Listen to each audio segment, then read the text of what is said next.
चुनाव की तारीखों के ऐलान के साथ ही अब मिशन बंगाल को लेकर जिस तरह से अब यहाँ पर भी सियासत तेज हो चुकी है, ममता बनर्जी लगातार सवाल खड़े कर रही हैं कि आखिरकार चुनावों की जो तारीखें हैं वो उनसे किसको फ़ायदा पहुंचाने की कोशिश की गई। हमारे साथ है जो मिशन बंगाल में यहाँ पर 57 सीटों पर जो प्रभार देख रहे हैं मध्य प्रदेश के गृह मंत्री नरोत्तम मिश्रा।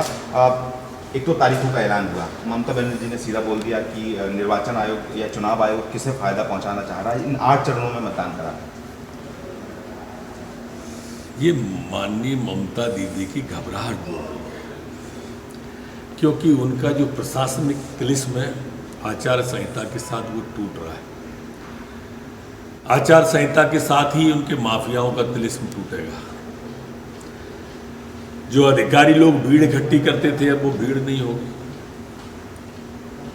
आपराधिक गतिविधियों पे अंकुश लगेगा। ये उनकी वो घबराहट है और ये घबराहट हार के पहले की है।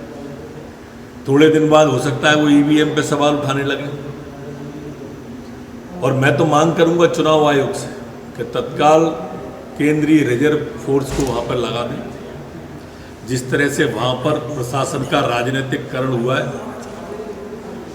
उस पर अंकुश लगाएं और मतदाता के मन में ये विश्वास पैदा करें कि चुनाव शांतिपूर्ण और निष्पक्ष होगा। जो इसके पूर्व में पंचायत चुनाव में तृणमूल के लोगों की वहाँ पर दादागिरी और गुंडागिरी देखी गई है, वो नहीं हो, ये विश्वास सेंट्रल रिजर्व फोर्स से आएगा। एक बड़ा सवाल उन्होंने ये भी किया है कि बीजेपी पर एक बड़ा सवाल है, आरोप लगा रहे हैं कि हिंदू मुस्लिम को बांटती चली आई है, बंगाल में भी ये कर रही है। ये तुष्टीकरण की राजनीति हमेशा ममता बनर्जी और उनसे जो सहयोगी दल हैं उनके ये करते रहे। भारतीय जनता पार्टी तो जो कहती है वो करती है। हम जो कहते हैं हमारे घोषणा पत्र में होता है और ये तो कुछ भी करते ही नहीं। प्रधानमंत्री या गृहमंत्री ताकत का दुरुपयोग ना करें, ऐसा भी उनका कहना है। ये डर सिर्फ हार के डर है और कुछ नहीं है। देश में सब जगह लगातार चुनाव हो रहे हैं, कहाँ दुरुपयोग किया है? ये डर उनको ही क्यों है? एक वैश्विक नेता की छवि को डेंट करने के लिए जिस तरह से वो बोलती है वो अच्छा नहीं। बंगाल में बंगाली राज करेगा, ये भी बड़ा निश्चित रूप से करे। हम ये कब कह रहे हैं कि बाहर का करेगा? अच्छा, बीजेपी नहीं कहा। आपको क्या लगता है क्या मुद्दों को लेकर आप पहुंचेंगे? क्योंकि बंगाल में अब तो पूरी परीक्षा की घड़ी शुरू हो गई। मुद्दा तो विकास ही है।